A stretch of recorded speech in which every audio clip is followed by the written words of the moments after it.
안녕하세요. 요양보호사 선생님들, 특히 이제 막 일을 시작하신 신입 선생님들, 급여 제공 기록지. 이거 이름부터 좀 어렵죠?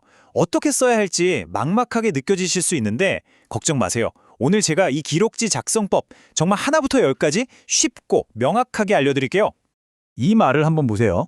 기록은 단순한 업무가 아니라 어르신의 하루를 남기는 중요한 과정이다. 네, 맞아요. 이건 그냥 서류 작업이 아니에요. 우리가 쓰는 이 기록지 한 장 한 장이 어르신의 소중한 하루를 담는 그릇 같은 거거든요.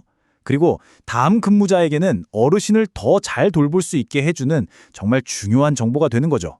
그래서 오늘은요, 먼저 기록이 도대체 왜 중요한지부터 시작해서 기록지가 어떻게 생겼는지, 그리고 제일 중요한 핵심 항목은 어떻게 쓰는지, 특히 다들 어려워하시는 특이사항을 완벽하게 마스터하는 법, 마지막으로 꼭 기억해야 할 3가지 황금 원칙까지 이 순서대로 차근차근 따라오시면 끝날 때쯤엔 분명 자신감이 붙으실 겁니다. 자, 그럼 첫 번째, 기록. 대체 왜 이렇게 중요하다고 하는 걸까요? 아주 간단해요. 이게 바로 어르신 돌봄의 질을 결정하는 가장 기초가 되는 벽돌 같은 거거든요. 제가 오늘 어르신을 위해 뭘 했는지 정확하게 남겨둬야 다음 근무자가 그 정보를 보고 어르신께 필요한 돌봄을 이어서 제공할 수 있으니까요. 서비스의 연속성을 만드는 핵심인 셈이죠. 그럼 이제 기록지가 실제로 어떻게 생겼는지 한번 전체적으로 훑어볼게요. 전체적인 구조, 그러니까 큰 그림을 먼저 이해하고 나면 세부적인 내용을 채우는 건 훨씬 쉬워져요. 기록지는 크게 보면 이렇게 8가지 항목으로 되어 있어요. 처음 보면 좀 복잡해 보일 수 있는데 전혀 걱정하실 필요 없습니다. 우리가 매일매일 신경 써야 하는 가장 중요한 몇 가지를 중심으로 제가 하나씩 짚어드릴 거예요. 자, 3번째 파트입니다. 이제 진짜 실전으로 들어가 볼게요. 매일매일 체크해야 하는 이 핵심 항목들을 어떻게 하면 정확하게 쓸 수 있는지 그 방법을 배워보겠습니다. 먼저 수급자 상태 항목입니다. 어르신의 거동 상태, 그러니까 누워 계시는지 아니면 혼자 움직이시는지, 또 어떤 질환이 있으신지, 기저귀는 쓰시는지 이런 것들을 체크하는 칸인데요. 여기서 제일 중요한 건 이거예요. 어제랑 똑같아 보여도 반드시 오늘 지금 현재 상태를 기준으로 다시 확인하고 체크해야 한다는 거. 왜냐하면 어르신의 상태는 정말 언제든지 바뀔 수 있거든요. 다음은 신체활동 지원입니다. 식사나 배변, 이동도움처럼 우리가 직접 몸으로 도와드리는 활동들이죠. 이 항목의 황금열은 딱 하나입니다. 실제로 내가 제공한 서비스만 기록한다. 이거 꼭 기억하세요. 예를 들어 식사량을 체크할 때 전부의 동그라미 칠하려면 정말로 그릇을 싹 비우셨는지 확인해야 하는 거고요.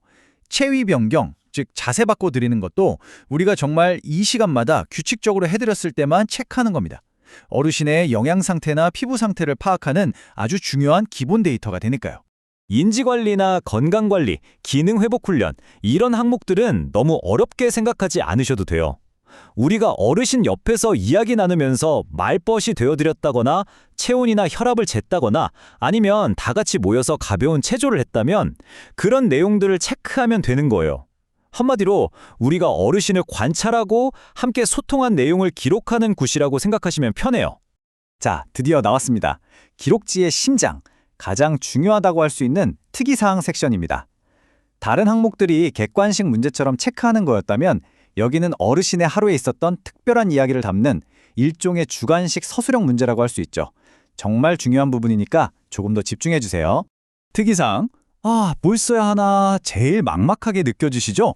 근데요, 아주 간단하면서도 진짜 강력한 공식이 하나 있어요. 딱 3가지만 기억하세요. 상태, 행동, 결과. 뭐라고요? 네, 상태, 행동, 결과입니다. 그러니까 어르신이 어떤 상태여서 우리가 어떻게 도와드렸고 그랬더니 그 결과 어떠셨다. 딱 이 순서대로만 적으면 누가 봐도 이해하기 쉬운 완벽한 기록이 됩니다. 자, 예를 들어 볼까요? 어르신이 걸으실 때 좀 불안해 보이셨어요. 이게 바로 상태죠. 여기서 그냥 특이사항 없음 하고 넘어가면 안 돼요. 보행 시 불안정한 모습을 보여서 상태, 팔짱을 끼는 등 부축을 더 신경 써서 해드렸다. 행동.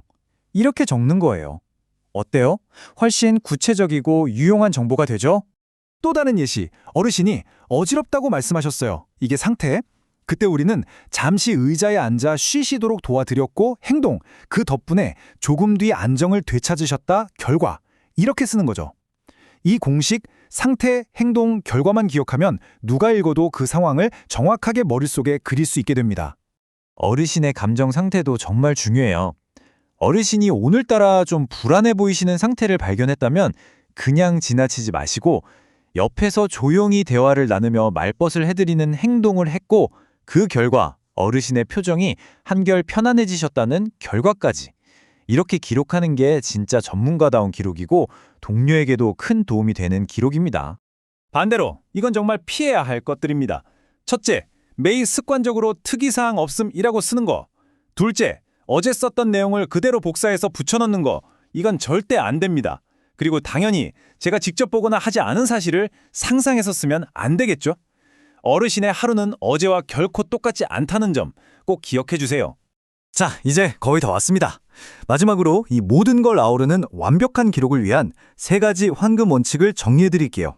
이것만 기억하시면 오늘 배운 내용 전부를 마스터하시는 겁니다. 첫 번째, 간단하게 쓰세요. 소설처럼 길게 쓸 필요 전혀 없어요. 핵심만 담으면 됩니다.